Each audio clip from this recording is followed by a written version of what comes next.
দেশের সামগ্রিক অর্থনীতিতে পর্যটন শিল্প থেকে উল্লেখযোগ্য অবদান রাখার সুযোগ থাকলেও তা অনেকটাই কাজে লাগাতে পারেনি বাংলাদেশ। এক্ষেত্রে নেপাল তার উল্টো। দক্ষিণ এশিয়ার ছোট দেশ নেপাল বিশ্বের স্বল্প উন্নত দেশগুলির মধ্যে একটি।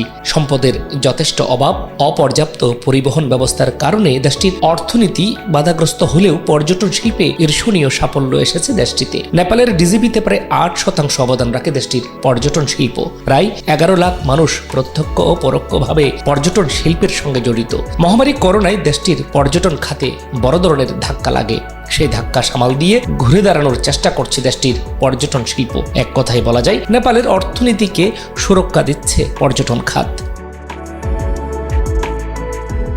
দক্ষিণ এশিয়ার ভারত, বাংলাদেশ ছাড়াও আমেরিকা, চীন, রাশিয়া, যুক্তরাজ্য সহ বিশ্বের বিভিন্ন দেশের পর্যটক আসে নেপালে। বিদেশি পর্যটক আকর্ষণে অন অ্যারাইভাল ভিসা দেয় নেপাল। রহস্যময় সৌন্দর্যে ঘেরা হিমালয়ের এই দেশটিতে বাড়ছে বাংলাদেশি পর্যটকের সংখ্যা।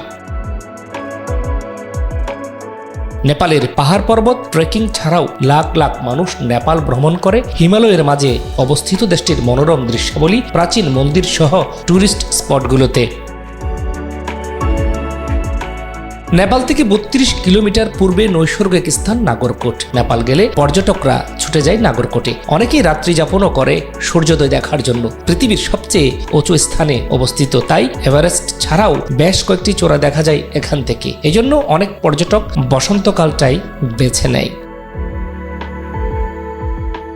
নেপালের রাজধানী থেকে 14 কিলোমিটার দূরে ভক্তপুর। দেশটির প্রাচীন রাজধানী ভক্তপুর না গেলে নেপাল ভ্রমণ অপূর্ণই থেকে যাবে। অদ্ভুত এই শহর বুদগাঁও নামেও পরিচিত।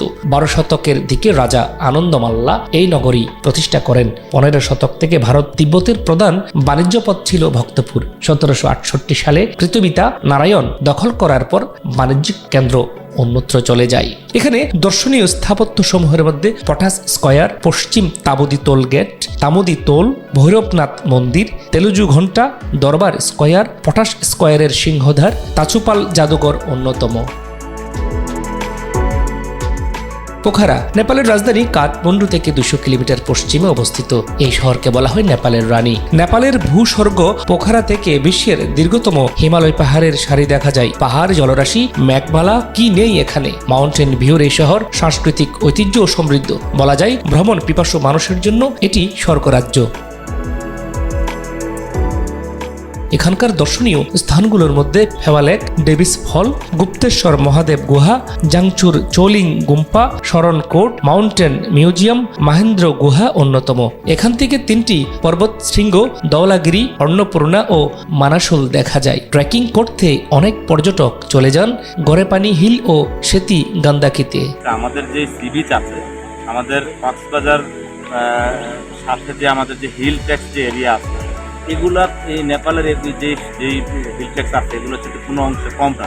এখানে শুধুমাত্র আমাদের রাষ্ট্রীয় যে ব্যবস্থাপনা আছে, আমাদের যারা কর্তৃপক্ষ যারা আছে, তারা যদি এই ব্যাপারটাতে শুধু নজর দেয়, আমরা কিন্তু যে রেমিটেন্সে আমরা ভুগি, এই রেমিটেন্স কিন্তু আপনার লক্ষ লক্ষ কোটি কোটি পর্যটক যখন আমাদের দেশে আসতো তখন কিন্তু আপনার ডলার কিন্তু অটোমেটিক্যালি আসতো। বাট আমরা কেন যে ওই জায়গাটার দিকে আমরা দৃষ্টি দিচ্ছি না আমি জানি না। নেপালে বাংলাদেশি পর্যটকদের সংখ্যা দিন দিন বাড়ছে। কথা হয় বাংলাদেশি পর্যটকদের সাথে। নেপালের সৌন্দর্য বর্ণনা এবং পর্যটন শিল্প বিকাশে নেপাল সরকারের যথাযথ পদক্ষেপের বিষয়টি তুলে ধরেন বাংলাদেশি পর্যটকরা। প্রশ্ন রাখেন সাগর, পাহাড়, হাওরের সৌন্দর্য, প্রাচীন প্রত্নতাত্ত্বিক নিদর্শন, পর্যটনের সব অনুষঙ্গ থাকার পরেও পর্যটন শিল্পে কেন বাংলাদেশ পিছিয়ে? বাংলাদেশ থেকে এসেছি নেপালে, আমাদের বাংলাদেশে অনেক সুন্দর সুন্দর পর্যটক রয়েছে। আপনি যদি আমাদের বিডিটির সাথে বাংলাদেশের টাকার সাথে তুলনা করলে নেপালের টাকা কিন্তু কম, মান কম। তারপরে দেখেন নেপালে এসে আমি যে জিনিসটা দেখলাম, এখানে বাংলাদেশের তুলনায় অনেক প্রোডাক্টের দাম, সব কিছুর দাম কম। তারপরা কিন্তু আর্থিকভাবে আমাদের থেকে অনেক অনেক মানে ডাউন লেভেলে আছে, অনেক যথেষ্ট ডাউন লেভেলে আছে। বাট আমরা কিন্তু অনেক বেশি ভালো কিছু করতে পারতাম যদি আমরা আমাদের দেশের যে সম্পদগুলো আছে এগুলোকে যদি আমাদের রাষ্ট্রীয় ব্যবস্থাপনা একটু কাজে লাগাইতে পারতাম।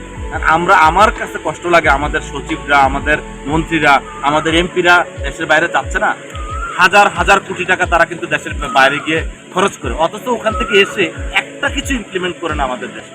অ্যাজ এ ব্যবসায়ী হিসাবে, অ্যাজ এ সাধারণ মানুষ হিসেবে, অ্যাজ এ বাংলাদেশের একজন নাগরিক হিসাবে এই কষ্টটা আসলে রাখতে পারি না, কাউকে বলতে পারি না কেন এটা করতে পারি। এটা করলে আমরা কিন্তু অনেক বেশি আগে যেতে পারতাম।